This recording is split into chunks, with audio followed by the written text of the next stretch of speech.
الرجال قوامون علی النساء بما فضل اللہ بعضهم علی بعض وبما انفقوا من اموالهم فالصالحات قانتات حافظات للغیب۔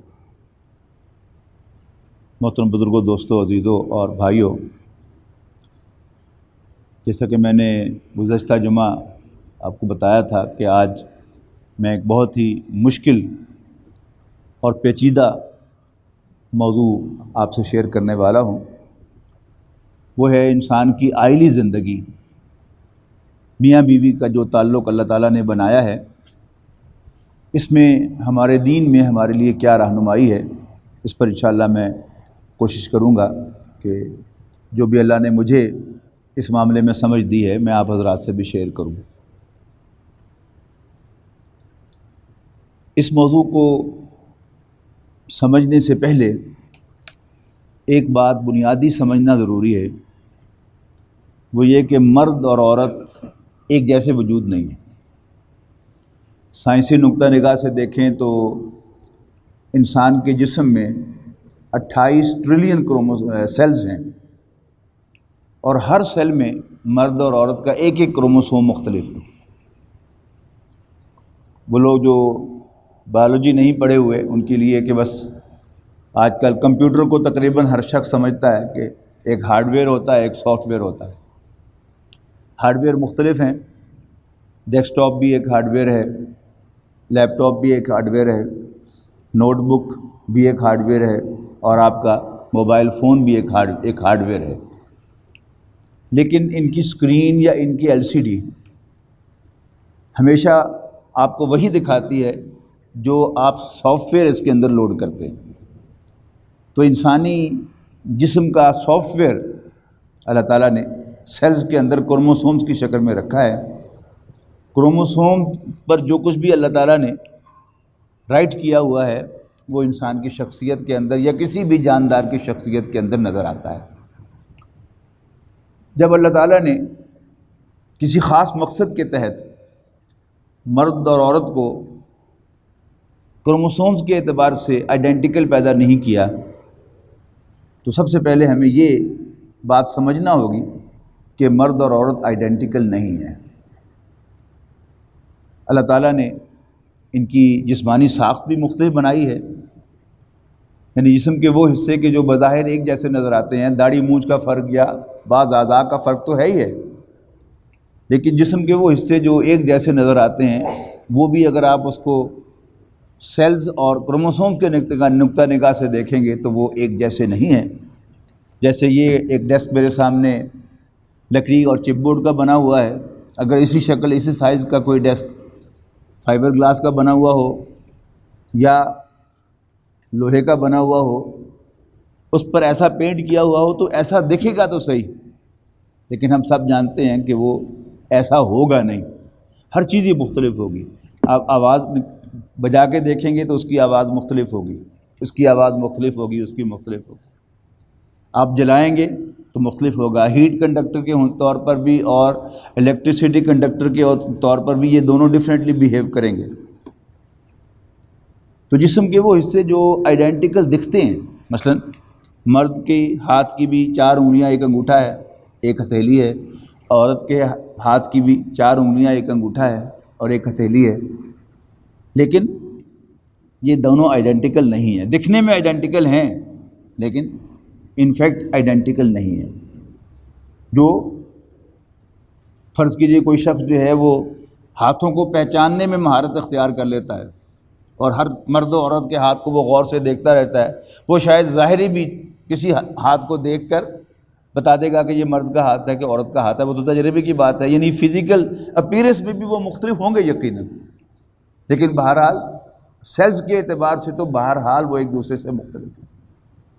تو اللہ تعالیٰ نے یہ 2 وجود جو بنائے ہیں، جیسی ان کو ذمہ داریاں سونپی ہیں اسی کے مطابق ان کی نفسیات بنائی ہے، اسی کے مطابق ان کی کیمسٹری بنائی ہے، اسی کے مطابق ان کے ہارمونل سسٹمز ہیں۔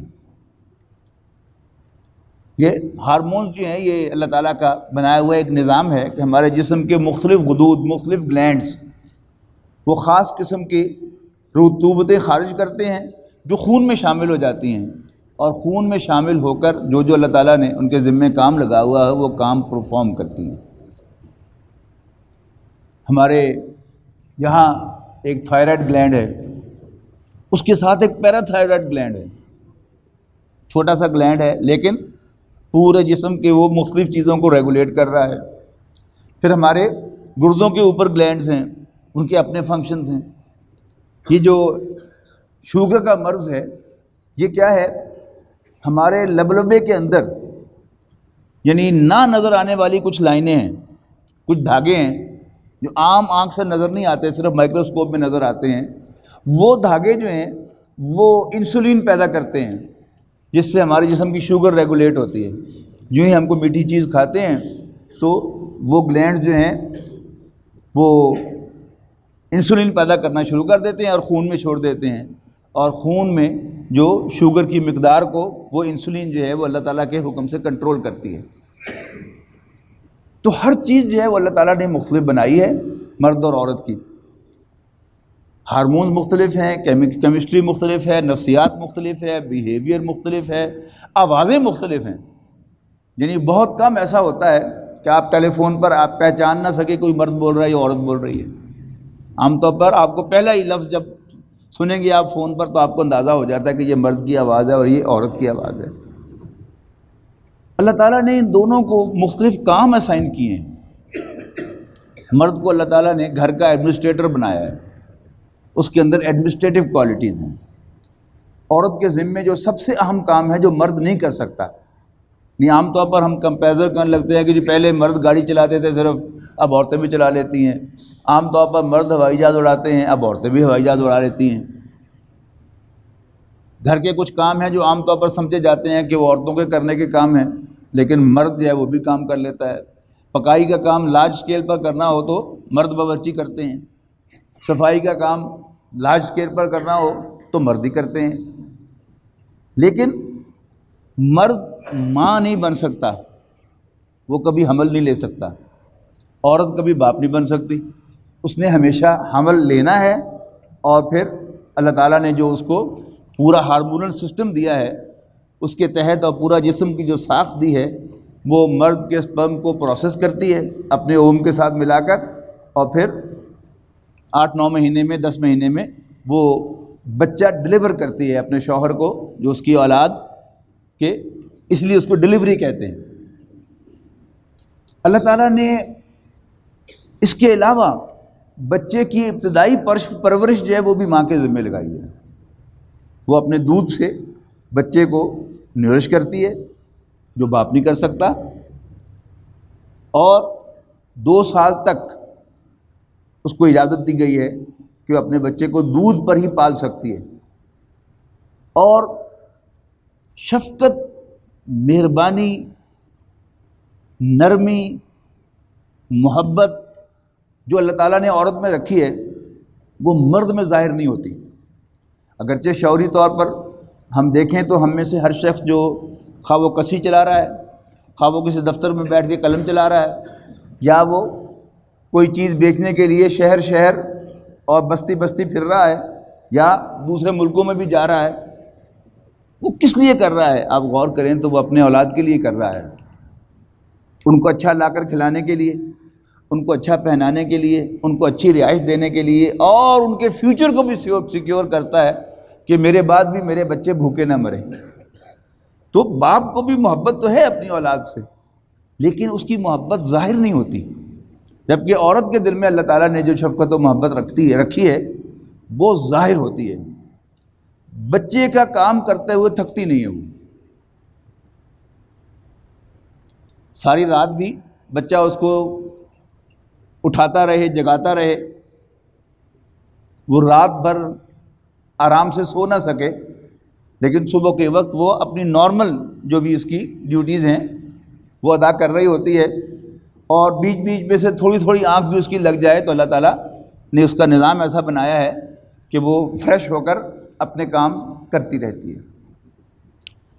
اللہ تعالیٰ نے ماں کے دل میں اولاد کی جو شفقت ڈالی ہے اس کا ظہور اس اینگل سے بھی آپ دیکھیں کہ میں نے کیا نا کہ باپ کو بھی اپنے بیٹے سے، اپنے اولاد سے پیار ہے، لیکن اس کا پیار اتنا ظاہر نہیں ہوتا. اب غور کریں گے تو پتہ چلے گا کہ وہ دن بھر جو محنت کر رہا ہے اسی کے لیے کر رہا ہے، لیکن وہ اپنی اولاد کو ڈسپلن کے ساتھ پیار کرتا ہے. اور اس میں اتنا اللہ تعالیٰ نے طاقت رکھی ہے کہ اگرچہ دل میں اسے اپنے بچے سے پیار ہے، لیکن اس سے ناراضگی کا اظہار کرنے کے لیے اس کے ساتھ بول چال نہ رکھے. 1 دن 2 دن 4 دن، ہفتہ 10 دن، مہینہ 2 مہینے. اور ایسی بھی مثالیں آپ کے پاس ہوں گی کہ کوئی باپ اپنے بیٹے سے اس کی کسی غلط حرکت پر ناراض ہوا اور اس نے عمر بھر بیٹے کو بلایا نہیں. وہ کیا ہے، وہ جسچر دیتا ہے کہ اور بچوں کو بھی نصیحت ہو کہ اگر وہ کوئی ایسی غلط حرکت کریں گے تو باپ ان سے نہیں بولے گا. ماں ایسا نہیں کر سکتی. ماں بچے کو ڈانٹتی بعد میں ہے، پہلے خود بھی رو پڑتی ہے. مارتی بعد میں ہے، پہلے خود رونے لگتی ہے اور اس کو گلے لگا لیتی ہے. تو یہ خاص ماں کا پیار ہے. اللہ تعالیٰ نے دونوں کی ساخت مختلف بنائی ہے تو دونوں کو انسٹرکشنز بھی مختلف دی ہیں، یعنی اپنی اپنی جاب کے مطابق جو اللہ تعالیٰ نے اسے اسائن کی ہے اس کو ہدایات بھی دی ہیں. قرآن مجید کے 2 مقامات سے میں نے تلاوت کی ہے آپ کے سامنے. ایک تو سورہ تغابن میں سے میں نے ایک آیت تلاوت کی ہے جس میں مردوں کو انسٹرکشن ہے کہ انہیں اپنے بال بچوں کے ساتھ کیسے معاملہ کرنا چاہیے. دوسری آیت جو میں نے آپ کو سنائی ہے وہ سورہ نساء کی ایک مشہور آیت کا ابتدائی حصہ ہے جس میں اللہ تعالیٰ نے ارشاد فرمایا کہ الرجال قوامون علی النساء. قام یقوم قومن کے معنی کھڑے ہونا، قیام. قوام کھڑا ہونے والا یا کھڑا رکھنے والا، یعنی ایک گھر کا جو سسٹینر ہے اس کو قائم رکھنے والا، کھڑا رکھنے والا، وہ اس گھر کا بڑا مرد ہے جو ایک عورت کا شوہر ہے اور اپنی اولاد کا باپ ہے. لہذا اسے قوام کہا گیا. فرمایا الرجال قوامون علی النساء، مرد عورتوں پر مینیجرز بنائے گئے ہیں، انچارج بنائے گئے ہیں. بما فضل اللہ بعضهم علی بعض، جیسے اللہ تعالیٰ انسانوں کو ایک دوسرے پر فضیلت دیتا ہی رہتا ہے. اللہ تعالیٰ کا اختیار ہے، جیسے کسی بھی ادارے کے چیف ایگزیکٹو کا اختیار ہوتا ہے کہ وہ جس کو چاہے اپوائنٹ کرے اور جس کو چاہے ملازم نہ رکھے، اور اپنے ملازمین میں سے جس کو چاہے جی ایم بنائے، جس کو چاہے کسی شعبے کا مینیجر بنائے، اور جس کو چاہے اس کو صرف آفیسر بنائے اور جس کو چاہے ورکر بنائے. یہ اختیار چیف ایگزیکٹو کا ہے. تو اس کائنات کا چیف ایگزیکٹو اللہ تعالیٰ ہے، رب العالمین. 2 جہانوں کا مالک، تمام جہانوں کا مالک وہ ہے. لہذا اس کو اختیار تھا، اس نے اپنے اختیار سے انسان کو باقی مخلوقات پر فضیلت دی. اور یہاں پر بیان کیا جا رہا ہے کہ جیسے اللہ تعالیٰ ایک دوسرے پر فضیلت دیتا ہے تو اللہ تعالیٰ نے اسی طرح مرد کو گھر کا ذمہ دار بنایا ہے. اگر اللہ تعالیٰ عورت کو گھر کا ذمہ دار بناتا تو کوئی اسے پوچھ نہیں سکتا تھا تو نے عورت کو ذمہ دار کیوں بنایا. اللہ تعالیٰ کا یہ اختیار مطلق ہے جس کے تحت اللہ تعالیٰ نے ایڈمنسٹریشن کی ذمہ داری مرد کو سونپی ہے، اور بچوں کو پروڈیوس کرنا اور ان کو پروان چڑھانا، ان کی ابتدائی پرورش، یہ کام اللہ تعالیٰ نے عورت کے ذمہ لگایا ہے. اب سورہ نساء کے اندر یہاں یہ فرمایا کہ مرد عورتوں پر ذمہ دار ہیں، مینیجرز ہیں، جیسے اللہ تعالیٰ انسانوں ایک دوسرے پر فضیلت دیتا ہے. اور ساتھ ہی یہ حقیقت بھی بیان کر دی کہ جہاں گھر کو مینیج کرنا اس کی ذمہ داری ہے، گھر کو فائنانس کرنا بھی اسی کی ذمہ داری ہے. عورت اگر اس کی ہیلپ کرتی ہے تو عورت کا اپنے شوہر پر احسان ہے کہ جو کما کے لانا، فائنانس کرنا اس کی ذمہ داری تھی، عورت اس میں ہیلپ کر رہی ہے. لیکن بالفعل کیا ہوتا ہے کہ جہاں مرد عورت سے ہیلپ لیتا ہے اپنی ذمہ داری میں، تو جب عورت بھی کمانے لگ جاتی ہے تو پھر اس میں بھی تھوڑی سی ایک آ جاتی ہے بلندی کہ میں بھی کما کے لاتی ہوں. تو اول تو انسان کو، مرد کو اپنی ذمہ داری خود ادا کرنی چاہیے، اور اگر وہ عورت سے ہیلپ لے رہا ہے تو اگرچہ گھر کا ذمہ دار تو وہی رہے گا، لیکن اسے اپنی بیوی کا شکر گزار ہونا چاہیے اور اسے اس بات کا الاؤنس بھی دینا چاہیے اور اس کی کنسیڈریشن بھی ہونی چاہیے کہ میرے جو اصل ذمہ داری ہے میری، اس میں یہ میری ہیلپ بھی کر رہی ہے۔ اگرچہ مینیجر وہی ہوگا، اس کے ساتھ ہی پھر آگے اللہ تعالیٰ نے عورت کی ذمہ داریوں کا تذکرہ کیا ہے اور نیک عورت کا تذکرہ کیا ہے کہ نیک عورتیں کون ہیں۔ یہ ذہن میں رہے کہ یہاں خطاب جو ہے قرآن مجید میں مردوں سے، بالخصوص مسلمان مردوں سے ہے۔ ایسی آیات جن میں انسٹرکشن دی جا رہی ہیں وہاں مسلمان مردوں کا ذکر ہو رہا ہے، لیکن آپ جانتے ہیں کہ اللہ تعالیٰ نے مسلمانوں کو عیسائی اور یہودی عورتوں سے شادی کرنے کی اجازت دی ہے۔ اس کا مطلب کیا ہے کہ کسی مسلمان مرد کی بیوی یہودی اور عیسائی بھی ہو سکتی ہے، لیکن یہودی ہو، عیسائی ہو یا مسلمان ہو، اس کی جو اصل ذمہ داریاں اس میں کسی کو چھوٹ نہیں ہے۔ وہ کیا ہے؟ فَالصَّالِحَاتُ قَانِتَاتٌ، بس نیک عورتیں اپنے شوہروں کی فرما بردار ہیں۔ کوئی یہودی عورت ہو یا عیسائی عورت ہو کسی کی بیوی، تو اس کو یہ اختیار نہیں ہے کہ اپنے شوہر کی نافرمانی کرے۔ یعنی یوں سمجھیے، اور سادہ الفاظ میں کہوں کہ اللہ تعالیٰ نے ایک بہت بڑا تقاضا جو پوری دنیا سے کیا جاتا ہے وہ کیا ہے؟ میرے نبی کو، حضرت محمد صلی اللہ علیہ وسلم کو اللہ کا رسول مانو۔ اس میں چھوٹ ہے کہ بیوی اگر کافرہ بھی ہو تو الاؤڈ ہے، تو اس سے کم تر یعنی جو دینی عبادات ہیں اس میں بھی کچھ کمی کرے تو جائز ہے۔ انڈرسٹوڈ ہے نا؟ جب ایمان میں چھوٹ ہے تو عمل تو ایمان کے تحت ہوتا ہے، اس میں بھی چھوٹ ہو سکتی ہے۔ یعنی عورت جو ہے، مسلمان عورت تہجد نہ پڑھتی ہو، نو پرابلم، یا بہت زیادہ جو نیکیاں ہیں ذکر اذکار نہ کرتی ہو، اس میں تو گزارا ہو سکتا ہے، لیکن عورت کو اپنے شوہر کی نافرمانی کی ہرگز اجازت نہیں ہے۔ تو نیک عورت کی تعریف فرمائی یہاں فَالصَّالِحَاتُ قَانِتَاتٌ، بس نیک عورتیں اپنے شوہروں کی فرما بردار ہیں، حافظات للغیب، اپنے شوہروں کی عدم موجودگی میں ان کی امانت کی حفاظت کرنے والی ہیں۔ اب امانت تفاسیر آپ پڑھیں گے تو وہاں بڑی لمبی چوڑی لسٹ ہے۔ اپنے شوہر کے مال کی حفاظت کرنا، اس کی اولاد کی حفاظت کرنا، لیکن نبی اکرم صلی اللہ علیہ وسلم نے اپنی آخری خطبے میں حجۃ الوداع کے موقع پر عورتوں کے ساتھ نیک اور اچھا برتاؤ کرنے کی تلقین فرمائی، اور ساتھ ہی اس بات کو کنکلوڈ کیا اس پر کہ تمہارا اپنی بیویوں پر ایک ہی حق ہے کہ وہ تمہارے بستر کے پاس کسی دوسرے مرد کو، غیر مرد کو نہ جانے دیں۔ اب کتنا خوبصورت انداز ہے عفت و پاک بازی کو بیان کرنے کا۔ یہاں بھی اصل میں جو سب سے امپورٹنٹ ہے وہ یہی ہے کہ عورت کا جسم جو اس کے شوہر کی، اس کے پاس امانت ہے، اس کا کوئی غلط استعمال نہ کرے، اس میں کوئی خیانت نہ کرے۔ نماز روزے میں کمی رہ جائے وہ ایکسیپٹیبل ہے، لیکن یہ دو چیزیں جو ہیں یہاں پر قرآن مجید میں بیان کی جا رہی ہیں، اس پر کوئی کمپرومائز نہیں ہے۔ نبی اکرم صلی اللہ علیہ وسلم کے قربان جائیے کہ نبی اکرم صلی اللہ علیہ وسلم نے یہاں ایک چیز کا اضافہ کیا ہے، اور میں سمجھتا ہوں کہ نوع انسانی پر بہت بڑا احسان ہے نبی اکرم صلی اللہ علیہ وسلم کا جو اضافہ آپ نے فرمایا ہے۔ حضرت عائشہ رضی اللہ تعالیٰ عنہ راویہ ہیں، فرماتی ہے کہ نبی اکرم صلی اللہ علیہ وسلم نے ارشاد فرمایا، من علامات المرأة الصالحة ثلاث،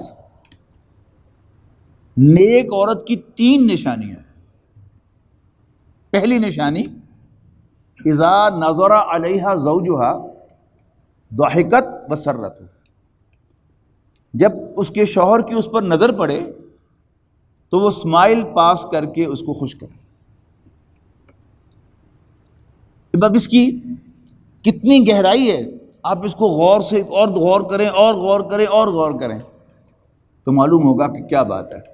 یعنی اتنی گہری اور جامع بات اللہ کا نبی کر سکتا ہے، یہ کوئی عام انسان نہیں کر سکتا۔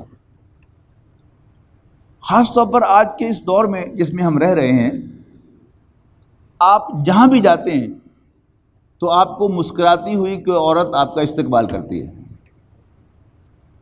ایک مرتبہ میں لندن سے واپس آ رہا تھا برٹش ایئر ویز پر، تو جب جہاز میں سوار ہوئے تو اچانک دھند آ گئی غیر معمولی، تو 1 گھنٹہ فلائٹ لیٹ ہو گئی۔ تو برٹش ایئر ویز نے ہمیں پرفارما ایک دے دیا پر کرنے کے لیے کہ ذرا یہ پر کر دیں۔ اس میں ایک خانہ تھا کہ were you welcome with a smile at the check in counter, کہ کیا جب آپ چیک ان کاؤنٹر کے لیے آئے تھے اپنا بورڈنگ پاس لینے کے لیے تو مسکرا کر آپ کا استقبال کیا گیا تھا؟ اور موسٹلی چیک ان کاؤنٹر پر کون ہوتا ہے؟ عورتیں ہوتی ہیں۔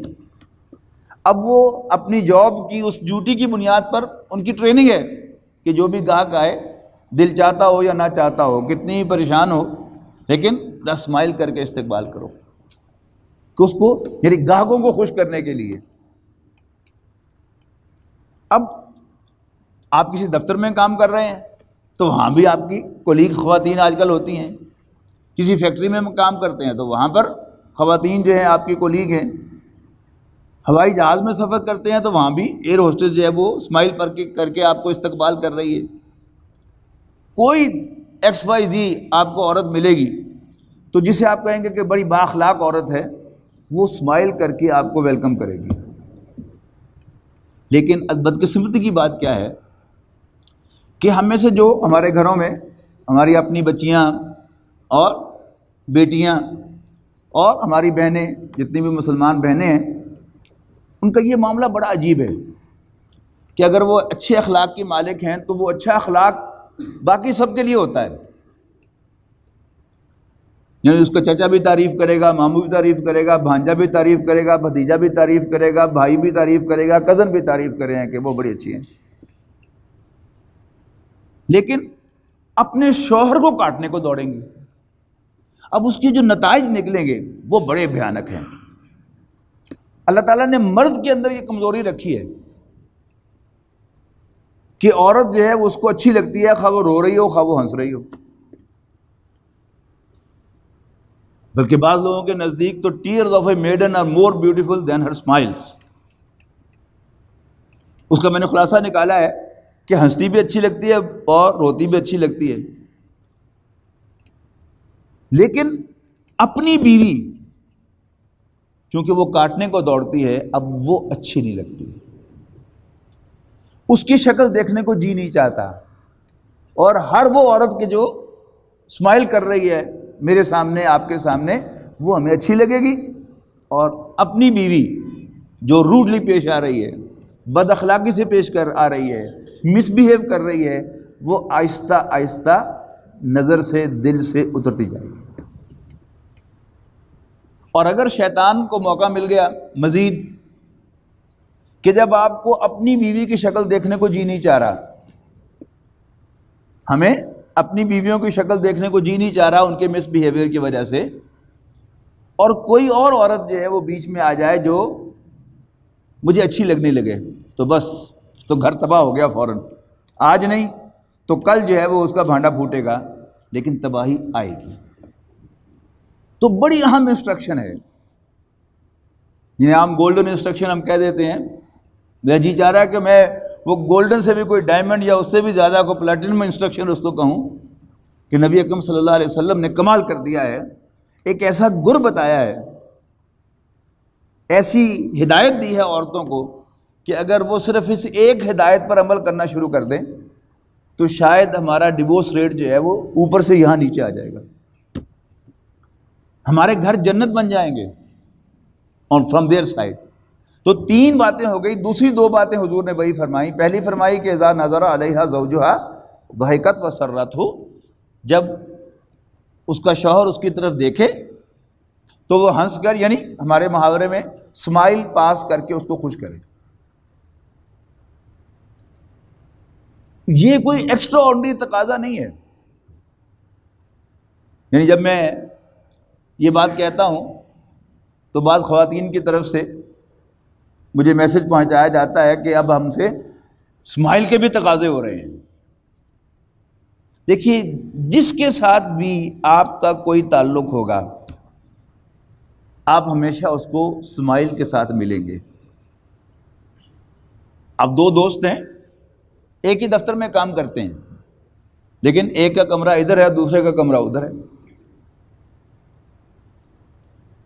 آپ کسی کام سے کسی دوسرے کمرے میں جا رہے ہیں یا واش روم جا رہے ہیں، اور وہ دوست بھی آپ کو کراس کرتا ہے، اپنے کسی کام سے وہ دوسرے کمرے میں جا رہا ہے، آپ بھی جلدی میں ہیں وہ بھی جلدی میں ہے، تو کم سے کم جو آپ ایکسچینج کریں گے وہ کیا ہوگا؟ اسمائل. یعنی محبت کی سب سے بڑی علامت، تعلق کی سب سے بڑی علامت وہ دوسرے کے لیے اسمائل پاس کرنا ہے.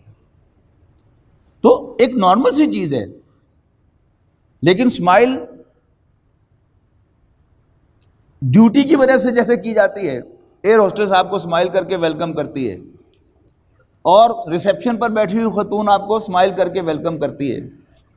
تو اگر ہماری بیویاں بھی صرف یہ ایک ذمہ داری سمجھ کر اپنے شوہر کو اسمائل پاس کر کے خوش کرنے لگیں تو آپ خود اندازہ لگائیے کہ گھر جنت بنے گا.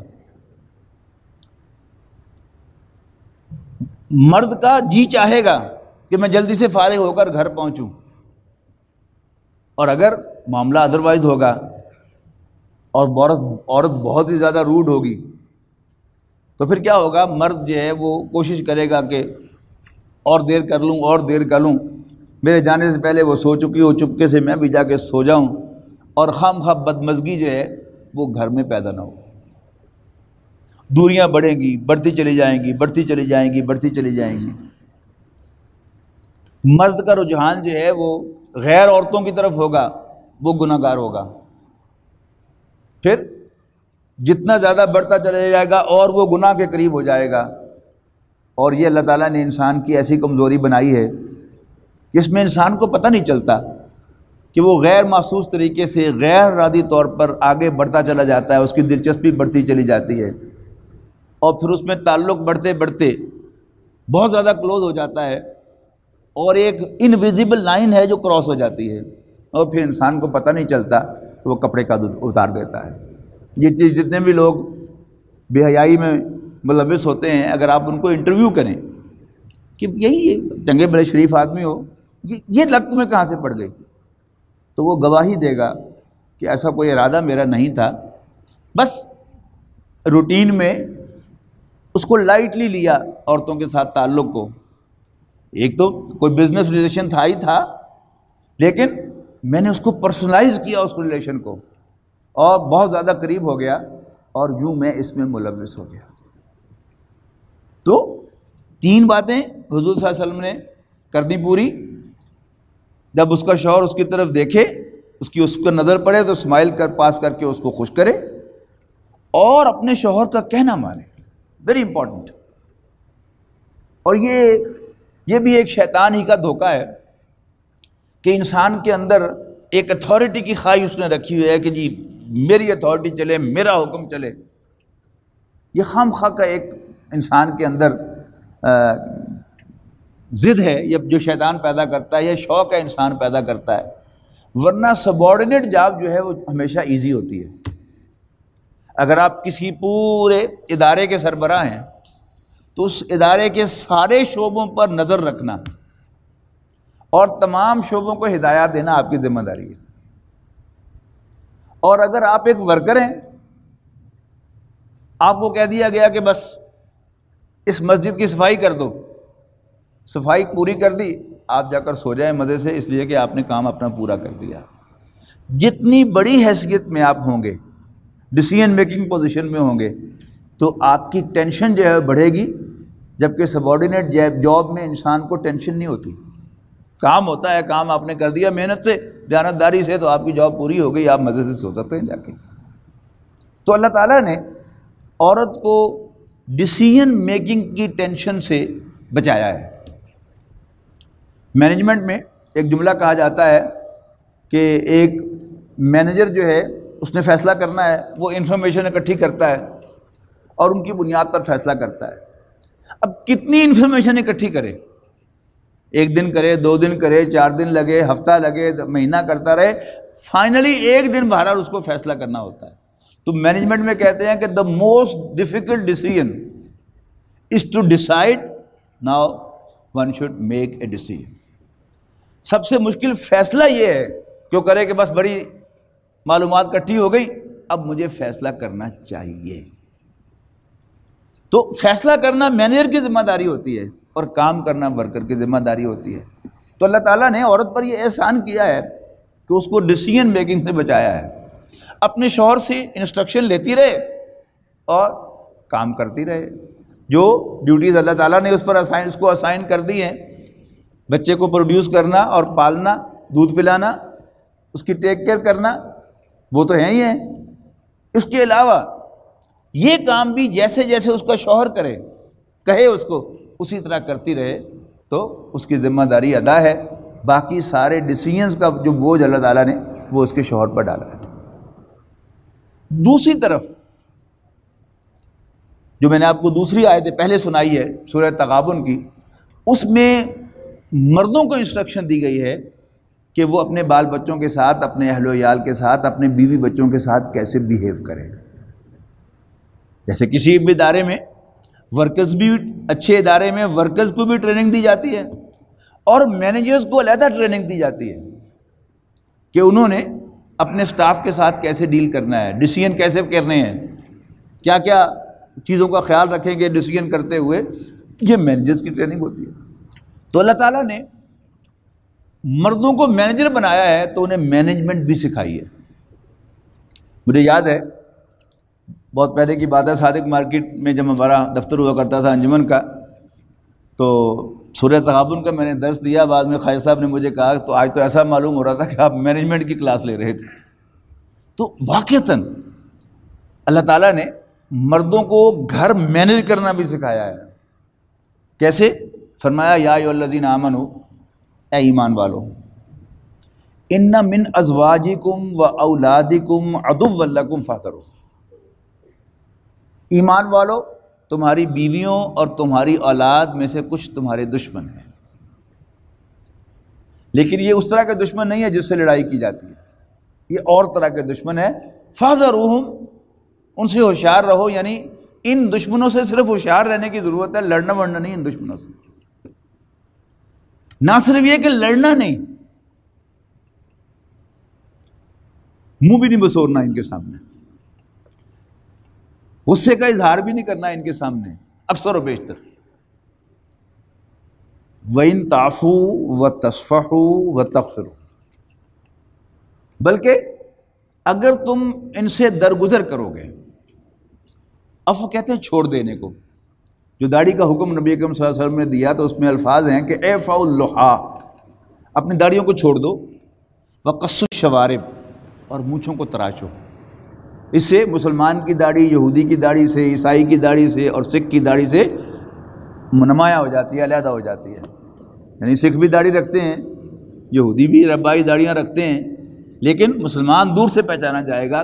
داڑھی والا شخص جس کی مونچھیں جو ہیں وہ نمایاں طور پر تراشی ہوں تو دور سے نظر آ جائے گا یہ مسلمان ہے۔ تو وہاں فرمایا داڑھیوں کو چھوڑو، اعفوا اللحیٰ۔ تو عفو کیا ہے؟ چھوڑنا۔ یوں سمجھیے کہ جیسے ہاکی میں کوئی کھلاڑی فاؤل کرتا ہے تو ریفری وسل بجاتا ہے، امپائر کہتا ہے شاید اس کو، وہ وسل بجاتا ہے لیکن ساتھ ہی دیکھتا ہے کہ گیند خود ہی دوسری ٹیم کے پاس چلی گئی ہے تو ایک چھوٹی سی وسل بجاتا ہے کہ جاری رکھو۔ تو یہ جو جاری رکھنے کا معاملہ ہے کہ نوٹس نہ لینا، یہ عفو ہے۔ یعنی اپنے گھر والوں کو، اپنی بیوی بچوں کو ہر چھوٹی چھوٹی بات پر ٹوکنا یہ ایڈوائزیبل نہیں ہے۔ تھوڑا سا انہیں روم دینا چاہیے کہ وہ سانس بھی لے سکیں، اتنی تنگی نہیں کر دینی چاہیے کہ وہ آپ کے باغی ہو جائیں۔ آپ گھر تشریف لائیں تو آپ کے بیوی بچوں کو خوشی ہونی چاہیے کہ میرا شوہر میرا سر تاج آ گیا ہے یا میرے والد گھر میں تشریف لے آئے ہیں۔ لیکن اگر ہم ہر بات پر ٹوکیں گے، روکیں گے، ڈانٹیں گے تو پھر جب ہم گھر داخل ہوں گے تو ہمارے بیوی بچے جو ہیں وہ کونوں خدروں میں گھس کر جلتو جلالتو آئی بلا کو ڈالتو پڑیں گے۔ ایسا بیہیویئر جو ہے یہ ہمارے دین کا بیہیویئر نہیں ہے۔ مینجمنٹ کے اور بھی طریقے ہیں، ایک اکھڑ طریقہ بھی ہے۔ آپ ڈانٹ کے رکھیں تو آپ کی مینجمنٹ تو ہوتی ہے کہ حکم آپ ہی کا چل رہا ہوتا ہے اور آپ کی مرضی کے مطابق آپ کا گھر چل رہا ہوتا ہے، لیکن یہ ریکمینڈڈ طریقہ نہیں ہے، نبی اکرم صلی اللہ علیہ وسلم کی سنت یہ نہیں ہے۔ اگرچہ اسی آیت میں جو ہم پہلے پڑھ کے آئے ہیں سورہ نساء کی، اس میں آگے جا کر کاؤنسلنگ کا طریقہ بتایا ہے کہ اگر تمہیں اپنی بیویوں سے سرکشی کا اندیشہ ہو تو انہیں سمجھاؤ، اور اگر سمجھانے سے باز نہ آئیں تو پھر جیسے سروسز میں کسی کو چارج شیٹ کر کے سسپینڈ کر دیا جاتا ہے اس کی سروسز کو، تو وَاہْجُرُوهُنَّ فِی الْمَضَاجِعِ، بستروں میں ان سے علیحدگی اختیار کر لو، ریلیشن سسپینڈ کرو، اور پھر بھی نہ آئیں تو صرف ٹوکن پنشمنٹ کی اجازت ہے کہ ان کو مار سکتے ہو، لیکن ایسی مار مارنے سے حضور صلی اللہ علیہ وسلم نے منع فرمایا ہے جس سے ہڈی ٹوٹ جائے، جس سے جسم پر نشان پڑ جائے۔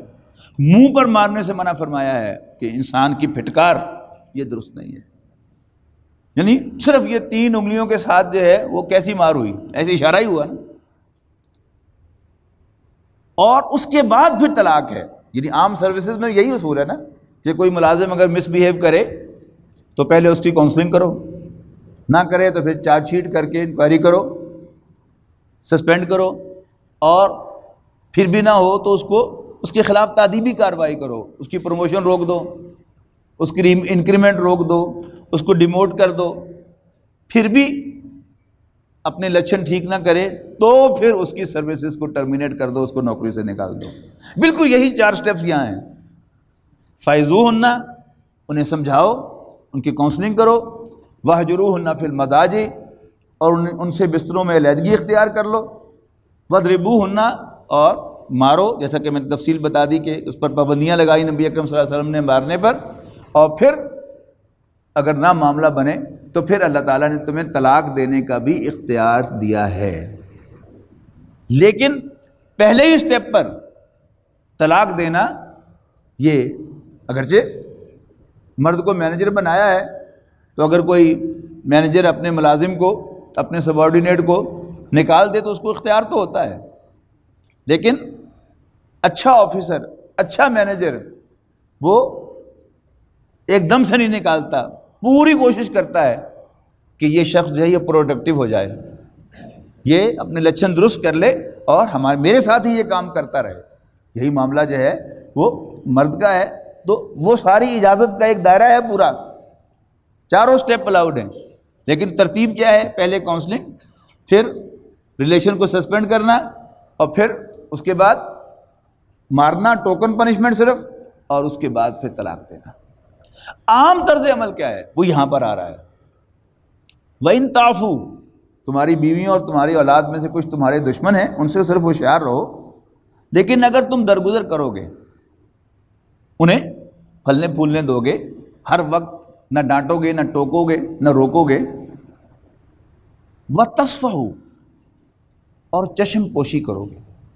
صفحہ یہ ایک کاغذ ہے، اس کے 2 صفحے ہیں، یہ اس کو نہیں دیکھ سکتا اور یہ اس صفحے کو نہیں دیکھ سکتا۔ جو صفحہ کیا ہے؟ چشم پوشی کرنا، سنی انسنی کرنا۔ انگریزی محاورے میں ٹرن اے بلائنڈ آئی، کیا مطلب ہوتا ہے اس کا؟ کہ آپ نے کسی کو قصور کرتے ہوئے، غلطی کرتے ہوئے دیکھا، لیکن آپ نے اس کو ریئلائز نہیں کروایا کہ آپ نے دیکھ لیا ہے۔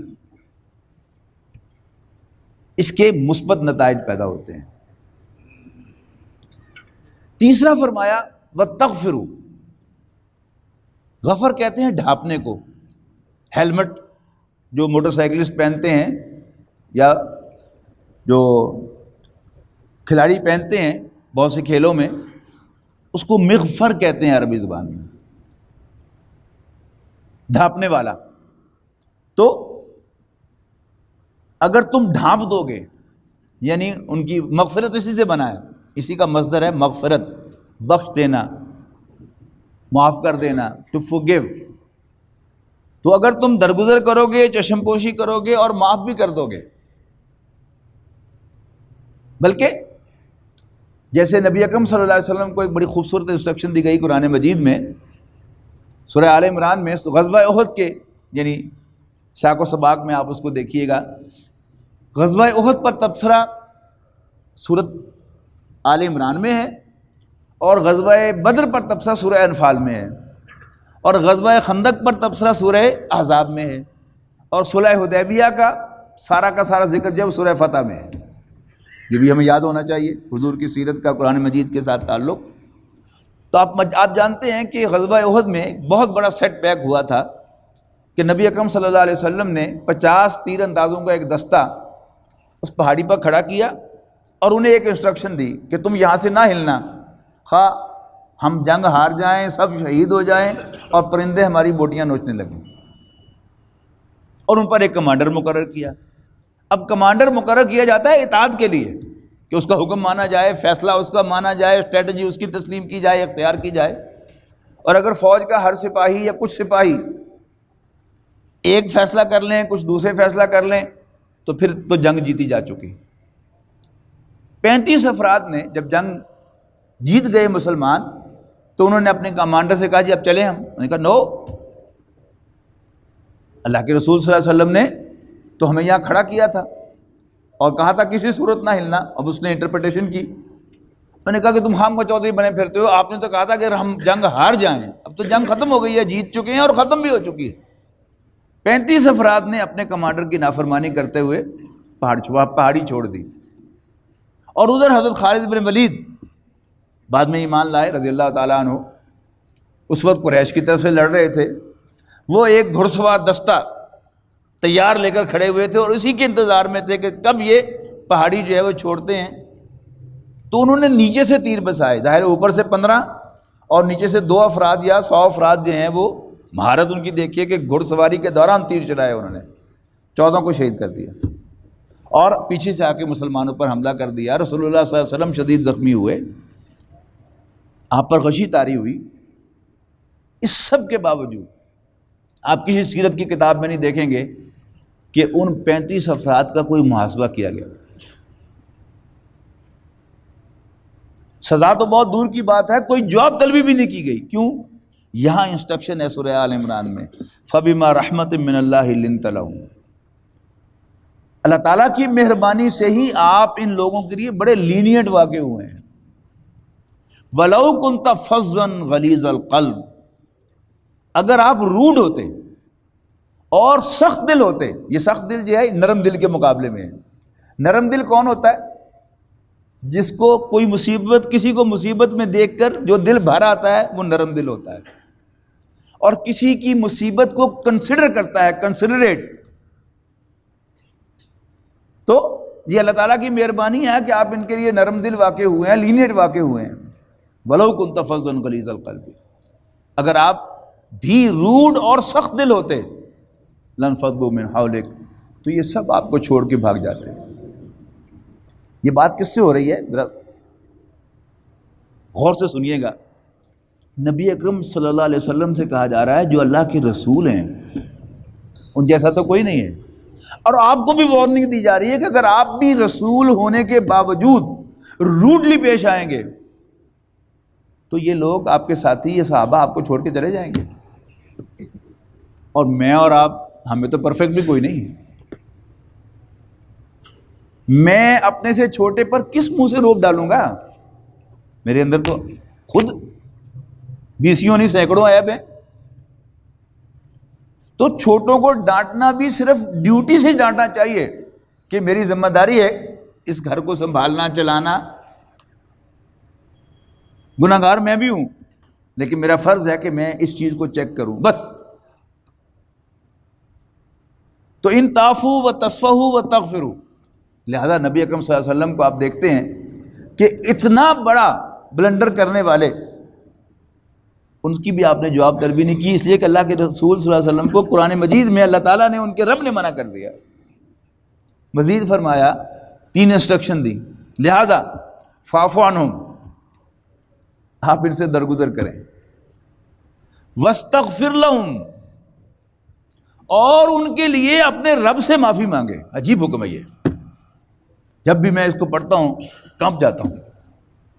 عام ادارے ہوتے ہیں، اگر اس میں مینیجر اور ورکر کے درمیان یا آفیسر یا سب آرڈینیٹ کے درمیان کوئی جھگڑا ہو جائے، ڈسپیوٹ ہو جائے، تو وہ ریزالو کیسے ہوتا ہے کہ جو چھوٹا ہے وہ ان رائٹنگ معافی نامہ لکھتا ہے،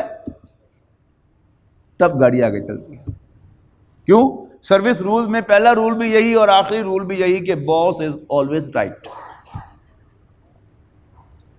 لیکن یہاں ایک ایسے مینیجر سے تقاضا کیا جا رہا ہے کہ جس میں خامی کوئی نہیں ہے، اس سے کہا جا رہا ہے ان سے درگزر کرو اور ان کے لیے تم معافی مانگو اللہ تعالیٰ سے کہ یا اللہ میرے ساتھیوں کو معاف کر دو۔ تو گھر بھی ایسے ہی چلتا ہے، وَإِن تَعْفُوا وَتَصْفَحُوا وَتَغْفِرُوا فَإِنَّ اللَّهَ غَفُورٌ رَحِيمٌ۔ تو اللہ تعالیٰ بھی بخشنے والا مہربان ہے۔ یہ بڑا لطیف اشارہ ہے۔ ہم میں سے بعض لوگ بڑے پرفیکشنسٹ ہوتے ہیں، وہ ایزیوم کر لیتے ہیں کہ میں پرفیکٹ ہوں، اور باقیوں سے بھی وہ پرفیکشن کا تقاضا کرتے ہیں اور ڈانٹ ڈپٹ بہت زیادہ کرتے ہیں، نہیں یہ کیوں، ایسا کیوں نہیں ہے، یہ کیوں ٹھیک نہیں ہے، ایسا کیوں نہیں کیا، ایسا کیوں نہیں کیا۔ لیکن وہی جو شخص ہے جو دوسروں کو ڈانٹ ڈپٹ کر رہا ہے، جب اللہ تعالیٰ کے سامنے ہاتھ اٹھاتا ہے تو کیا کہتا ہے؟ ربی انی ظلمت نفسی ظلما کثیرا، ربا میں نے اپنی جان پر بہت ظلم ڈھایا ہے، لا یغفر الذنوب الا انت، تیرے سوا کوئی گناہوں کو معاف نہیں کرتا، فاغفر لی مغفرۃ من عندک، تو اپنی جناب سے مجھے بھی بخش دے، مجھ پر رحم فرما، تو سب پر رحم فرمانے والا ہے، بہترین رحم فرمانے والا ہے۔ تو اگر ہم اللہ تعالیٰ سے یہ امید لگائے بیٹھے ہیں کہ اللہ تعالیٰ ہمارے گناہوں سے درگزر کرے گا، چشم پوشی کرے گا قیامت کے دن، اس لیے اس کے بغیر تو چارہ کار ہی نہیں ہے کوئی، حساب کتاب میں تو ہم میں سے کوئی پاس نہیں ہو سکتا، مرد تو آنکھ کا حساب ہی نہیں دے سکتا، باقی تو سب چھوڑ دیں، حساب تو پھر حساب ہوتا ہے نا، وہ تو ایک ایک ناخن کا بھی ہوگا، ایک ایک بال کا بھی ہوگا، ایک ایک سانس کا بھی ہوگا، حساب تو پھر حساب ہے۔ تو ہم میں سے کون ہے جو اللہ تعالیٰ کو حساب دے سکتا ہے؟ واحد راستہ ہمارے بچنے کا کیا ہے کہ اللہ تعالیٰ درگزر فرمائے، وہ چشم پوشی فرمائے، معاف کر دے ہمیں۔ تو قیامت کے دن ہم کمپیوٹر دور میں رہ رہے ہیں تو ہر چیز کا نقشہ کمپیوٹر کے حوالے سے آئے گا۔ جب میں چھوٹا تھا تو میں بڑا پریشان ہوا کرتا تھا علماء سے سن کے کہ اعمال نامے ہوں گے اور وزن اعمال ہوگی، تو میں سوچتا تھا کہ وہ کتنا بڑا اعمال نامہ ہوگا، شاید اس مسجد جتنا بڑا وہ رجسٹر ہوگا کہ جس میں ایک زندگی کے 60-70 سال کے چھوٹے سے چھوٹے عمل بھی لکھے ہوئے ہوں گے، اور وہ ترازو میں لا کے یوں رکھا جائے گا، اس میں سے کاٹ کے نیک اعمال اور برے اعمال۔ لیکن کمپیوٹر نے اب آسان بنا دیا کہ شاید وہ اعمال نامہ بھی ڈیجیٹل ہوگا اور ان کی سارٹنگ بھی ڈیجیٹل ہوگی۔ ہم میں سے ہر شخص کا اعمال نامہ یوں فیڈ کیا جائے گا اور رزلٹ ڈسپلے ہو جائے گا۔ اللہ تعالیٰ درگزر فرمائے گا اور فرگیون لکھا ہوا مل جائے گا، غفرا، تو میرا بیڑا پار ہو جائے گا۔ اور اگر شروع ہو گیا حساب کتاب تو شاید میں ایک بال کا بھی حساب نہ دے سکوں، ایک سانس کا بھی حساب نہ دے سکوں، یہ سب نعمتیں اللہ تعالیٰ کی۔ تو وَإِن تَعْفُوا وَتَصْفَحُوا وَتَغْفِرُوا، اگر تم درگزر کرو گے، چشم پوشی کرو گے اور معاف کر دو گے تو اللہ تعالیٰ بخشنے والا مہربان ہے۔ یہاں ایک بات نوٹ کیجئے گا، آپ کا وقت زیادہ لے رہا ہوں، کہ یہاں پر اولاد اور بیویوں کو اکٹھا کیا گیا ہے۔ ان دونوں میں کامن چیز کیا ہے؟ جیسے میں نے عرض کیا کہ مرد کے ذمہ مینجمنٹ لگائی ہے اور اس میں ڈیسیژنز کرنے ہوتے ہیں، اور ڈیسیژن جو ہے وہ جذبات میں نہیں ہوا کرتے۔ بڑی خوبصورت حدیث ہمارے 8ویں یا 7ویں جماعت کی عربی کی کتاب میں ہوتی تھی کہ لا یقضی ان احدکم بین اثنین وہو غضبان، تم میں سے کوئی شخص دو آدمیوں کے درمیان فیصلہ نہ کرے جب وہ انتہائی غصے میں ہو۔ جب انسان جذبات میں ہوتا ہے تو وہ کانشیس نہیں ہوتا۔ بچہ ہم سب جانتے ہیں کہ وہ جذباتی ہوتا ہے. کسی سے پیار کرے گا تو بہت زیادہ اس کی طرف مائل ہو جائے گا، اور کسی کے لیے اس کے دل میں نفرت پیدا ہو جائے گی تو وہ اس کی شکل بھی دیکھنا پسند نہیں کرے گا. بڑا ہے وہ محسوس کرتا ہے کہ ٹھیک ہے بڑا ہے، میری بھی ضرورت ہے، بچہ نہیں یہ کہہ سکتا. اسی طرح جیسا کہ میں پہلے عرض کر چکا ہوں کہ عورت کے ذمے چونکہ بچے کی پرورش لگائی ہے اللہ تعالیٰ نے، پرورش جو ہے وہ جذباتی محبت کے بغیر نہیں ہو سکتی. جیسے میں نے عرض کیا کہ عورت جو ہے وہ بچے کو مارتی بعد میں ہے اور وہ خود پہلے پڑتی ہے. مرد اسی کا باپ، اسی بچے کا، وہ بچے سے ناراض ہو کر، جیسا کہ میں نے عرض کیا کہ مہینہ مہینہ سال سال بھی ناراض رہ سکتا ہے. اس کا شعوری فیصلہ ہے کہ نہیں اس کو ذرا تھوڑی سی پنشمنٹ دینی ہے، اس کو ریئلائز کروانا ہے کہ اس نے غلطی کی ہے. ماں نہیں کر سکتی. اور اگر ہمیں بچے پالنے پڑ جائیں تو شاید ہم تو ان کا مار مار کے حلیہ بگاڑ دیں. اللہ تعالیٰ نے بچوں پر بہت بڑا احسان کیا ہے کہ پرورش ماں کے ذمہ لگائی ہے کہ وہ شفقت کے ساتھ، محبت کے ساتھ اپنے بچے کو پالے. سورۃ حج کے آغاز میں قیامت کا ایک نقشہ آیا ہے. یا ایھا الناس اتقوا ربکم ان زلزلۃ الساعۃ شیء عظیم. لوگوں اپنے رب سے ڈرو، یقیناً قیامت کا زلزلہ بڑی ہاربل شے ہے.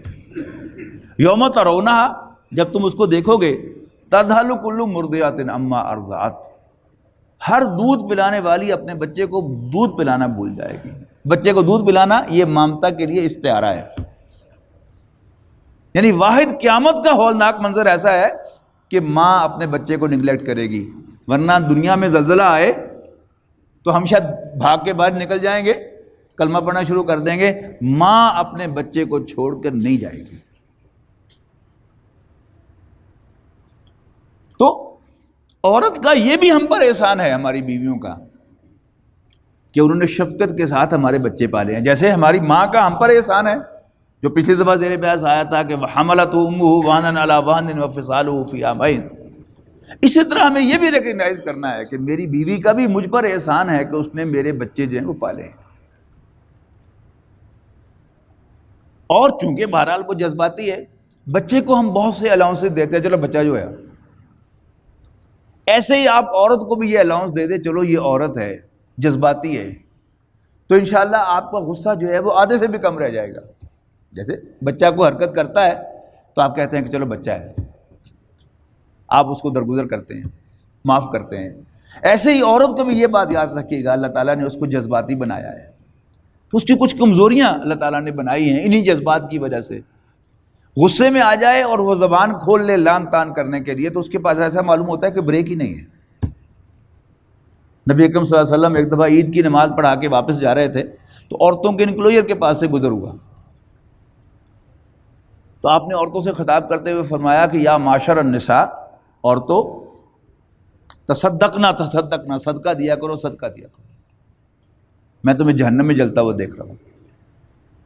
عورتوں نے پوچھا حیران ہو کر اللہ کے رسول وہ کیوں؟ تو آپ نے فرمایا تکثرن اللانا و تکفرن العشیرہ، تم لان تان بہت زیادہ کرتی ہو، یعنی زبان کھول لو تو پھر تمہاری زبان رکتی نہیں ہے، اور تکفرن العشیرہ، اپنے شوہروں کی ناشکریاں. ہم مردوں کو عورتوں کی یہ صفات جو رسول اللہ صلی اللہ علیہ وسلم نے بیان کی ہیں اللہ تعالیٰ نے بنائی ہیں، ان کو کبھی نظر انداز نہیں کرنا چاہیے، ذہن میں رہنی چاہیے. آپ کو اپنی بیوی پر کبھی غصہ نہیں آئے گا. بڑا آسان سا حل ہے کہ جب وہ زبان کھولے تو نکل جائیں وہاں سے، ورنہ آپ کو بھی جواباً غصہ آئے گا. اور مرد کی زبان کے اندر ایک گولی ہے، غصہ زیادہ آ گیا تو اس نے طلاق کا لفظ کہہ دیا تو پھر گھر ٹوٹ جائے گا. بعد میں ادھر سے فتوے لو، ادھر سے فتوے لو، ادھر سے فتوے لو. پشیمانی تو ہے کہ یہ میں کیا کہہ بیٹھا، لیکن اپنے آپ کو وہاں تک نہ پہنچائیں، وہاں سے نکل جائیں. اور دوسرا تکفرن العشیرہ، اپنے شوہروں کی ناشکریہ ہو. مرد کو ذہناً تیار رہنا چاہیے، خواہ اپنی بیوی کے ساتھ اس کے 30 سال 25 سال 40 سال گزر گئے ہیں، لیکن اس بات کا امکان ذہن سے کبھی نہیں نکالنا چاہیے کہ کہیں آپ سے کوئی ایسی حرکت ہو جائے جو اس کو ناپسند ہو بہت زیادہ.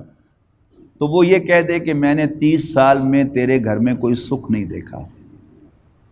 یہ مختلف محاورے ہیں یہ بات کہنے کے، ایک تو انہی الفاظ کے ساتھ، دوسرا یہ میں ہی ہوں جو یہاں بیٹھی ہوئی ہوں، کوئی اور ہوتی تو کب کی تمہیں چھوڑ کے جا چکی ہوتی۔ مجھے اس کا مطلب بھی وہی ہے۔ یہ کیا ہے؟ اللہ تعالیٰ نے عورت کو بنایا ہے، اس میں کچھ کمزوریاں رکھی ہیں، ہم ان کمزوریوں کو سمجھیں، ایکسپیکٹ کریں کہ وہ ایسا کرے گی تو انشاءاللہ آپ کو غصہ نہیں آئے گا۔ اور خاص طور پر نوجوانوں کے لیے، وقت ہو گیا ہے کافی لیکن موضوع جو ہے وہ نامکمل رہے گا۔ جیسے بیوی ناقص العقل ہے، یاد رکھے گا ماں بھی ناقص العقل ہے، وہ بھی جذباتی ہے، اور عورت جو ہے وہ اپنے بچے سے جذباتی لگاؤ رکھتی ہے، یہاں تک کہ وہ پوزیسو ہے اس کے لیے۔ ہمارے والد صاحب مرحوم کے ایک دوست، وہ بھی مرحوم ہو گئے، اللہ ہم سب کی مغفرت کرے، وہ کہا کرتے تھے کہ عورت بڑے چاؤ سے بہو لے کے آتی ہے، لیکن بہو گھر میں آتی ہے تو اسی سے جیلس ہو جاتی ہے کہ اس نے میرا بیٹا چھین لیا۔ یہ کیا ہے؟ وہی جذباتی کیف لگاؤ۔ گھر میں بہو آئی، باپ بہو اور بیٹے کے درمیان انڈرسٹینڈنگ پہ خوش ہوتا ہے کہ چلو میرے بیٹے کا گھر آباد ہو گیا ہے، لیکن اسی انڈرسٹینڈنگ پر ماں کو تکلیف ہوتی ہے اور وہ وہی بات سمجھتی ہے کہ میری بہو نے میرا بیٹا چھین لیا۔ تو نوجوانوں کو ماں کے مقام پر رکھتے ہوئے سے ایکسپیکٹ کرنا چاہیے کہ وہ کرے گی، پریشان نہیں ہونا اس سے، ورنہ نوجوان جو ہیں وہ بیچارے بہت پریشان ہوتے ہیں کہ گھر میں ایک ٹسل چل رہی ہے بیوی اور ماں کے درمیان، کیا کریں؟ ٹھیک ہے نا؟ ماں کو بیوی کے سامنے بٹھا کے نہیں کوئی فیصلہ نہیں کرانے کی کوشش کرنی، فیصلہ دو برابر پارٹیوں کے درمیان کیا جاتا ہے، جہاں ایک ماں ہو جس کے سامنے اونچا بولنے کی بھی اجازت نہیں ہے، دوسری طرف بیوی ہو، تو کبھی ان کو آمنے سامنے بٹھا کر ان کے درمیان کوئی پیچ اپ کروانے کی یا کوئی فیصلہ کرنے کی کوشش نہ کریں، یہ بہت بڑی حماقت ہو۔ ہاں یعنی بیوی دوسرے کمرے میں بیٹھی ہو اور آپ کی آواز ادھر جا رہی ہو تو والدہ سے کہیں کہ چلیں وہ بھی آپ کی بیٹی ہے، بچوں والی ہے نا، تو اس سے ذرا کوتاہی رہ جاتی ہے۔ ایک صاحب نے کہا کہ جی آپ نے گھر کے نظام کی بات کی ہے تو آپ نے یہ مسئلہ بہو ساس والا تو ڈسکس ہی نہیں کیا، اٹس اے میڈ ایشو۔ انہوں نے کہا جی میری والدہ اتنی سخت ہے کہ میری بیوی کو اس بات پر بھی ڈانٹ دیتی ہے کہ جھاڑو وہاں کیوں رکھا ہے، یہاں کیوں نہیں رکھا، ٹھیک ہے نا؟ اب ساس جو ہے وہ بال بچوں سے فارغ ہے، وہ جتنی صفائی ستھرائی اور مینٹیننس رکھ سکتی ہے، ظاہر ہے 4-5 بچوں کی ماں وہ نہیں رکھ سکتی۔ ایک بچے نے پوٹی کر دی ہے، ایک نے الٹی کر دی ہے، ایک کو بخار ہے، ایک گر گیا ہے، چوتھا جو ہے اس کو اسکول کے آنے کا وقت ہو گیا ہے۔ اب یہ جو اتنے ساری اس کی ہیں مصروفیات، تو اس کا الاؤنس آپ نے دینا ہے۔ اگر آپ بڑے ہیں، ساس کے شوہر ہیں، تو آپ اس کو اپنی بیوی کو سمجھائیں، اسے کہیں کہ کوئی بات نہیں، وہ بھی ہماری بیٹی ہے۔ لیکن جب آپ یہ کہیں گے کہ وہ بھی ہماری بیٹی ہے تو آپ ذہناً تیار رہے کہ آپ کی بیوی آپ سے کہے ہاں اب میں بوڑھی ہو گئی ہوں، اب جوان لڑکی جو ہے وہ آپ کو اچھی لگتی ہے۔ اب یہ ایک ایسی بات ہے کہ اتنی گندی بات ہے کہ جس پر انسان کے تن بدن کو آگ لگ جائے گی، لیکن پھر وہی تحمل رکھنا ہے، انتافو و تصفحو و تغفرو۔ اگر تم درگزر کرو گے، چشم پوشی کرو گے اور معاف کر دو گے تو اللہ تعالیٰ بھی بخشنے والا مہربان ہے۔ اللہ تعالیٰ ہمیں اس کی انسٹرکشنز پر عمل کرنے کی توفیق دے اور ہم پر مہربانیاں فرمائے، ہمارے گھروں کو جنت بنائے۔ اللہ تعالیٰ کے احکام پر مرد بھی عورتیں بھی عمل کریں گے تو انشاءاللہ گھر اسی دنیا میں جنت بنیں گے۔ آخر دعوانا الحمدللہ رب العالمین۔ سنت ادا کریں۔